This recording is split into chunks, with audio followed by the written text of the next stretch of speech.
ఎవరైనా కూడా ఏ ప్రభుత్వమైనా బాధ్యతాయుతంగా ప్రవర్తించాలి. ప్రజలు మనకు బాధ్యత ఇచ్చారు, పాలించమని హక్కు ఇచ్చారు.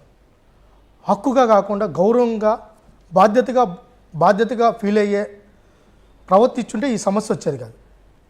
కేవలం ఎలక్షన్ల కోసం, జోబులు నింపుకునే దానికోసం 120 కోట్ల రూపాయలు ఆడుదాం ఆంధ్ర కార్యక్రమం తీసుకొని కేవలం 17 సంవత్సరాలు దాటిన వాళ్ళకి మాత్రమే ఎలిజిబిలిటీ చేసి పల్లెల్లో ఆడిచ్చి, అది కూడా ఆడినారో లేదో కూడా తెలియకుండా అన్ని వ్యవస్థలను దాంట్లో ఉపయోగించుకొని యువత దూరం అయిపోయారు.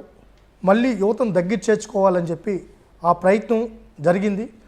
ఇంకొకటి ఏంటంటే కిట్లు 5,000 రూపాయలు విలువ చేసే కిట్లని వాళ్ళకి సొంత మనుషులకి టెండర్లు ఇచ్చుకొని 500 రూపాయలు కూడా విలువ చేయని కిట్లను సరఫరా చేయడంతో ఆ కిట్లన్నీ ఇరిగిపోయాయి. బాధేస్తుంది. నిజంగా 120 కోట్లతో ఆ రోజు చంద్రబాబు నాయుడు గారు 2014-19లో ప్రతి నియోజకవర్గానికి క్రీడా వికాస కేంద్రం ఉండాలని చెప్పి మల్టీపర్పస్ స్టేడియం ఆ నిర్మాణాలకు శ్రీకారం చుడితే అవన్నీ ఆపేశారు సార్.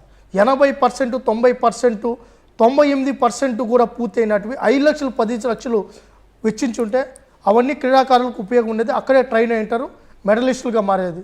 వాటిని పక్కన పెట్టి కేవలం 120 కోట్లు ఉమ్మడి జిల్లాల కింద తీసుకుంటే 8.5 కోటి కానీ ఒక జిల్లాకు పెట్టుంటే ది బెస్ట్ ఇన్ఫ్రాస్ట్రక్చర్ ఒక స్టేడియం రెడీ అయ్యేది.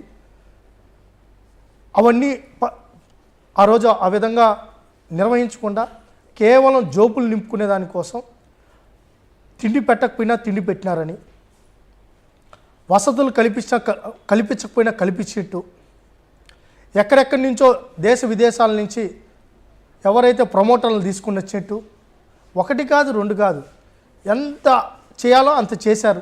రైట్ రవి గారు, అట్లాగే 120 మంది బ్రాండ్ అంబాసిడర్లు అని చెప్తా ఉన్నారు. ఎవరు వారు, ఎక్కడుంటారు అసలు, ఎవరు ఆ బ్రాండ్ అంబాసిడర్లు ఎవరు?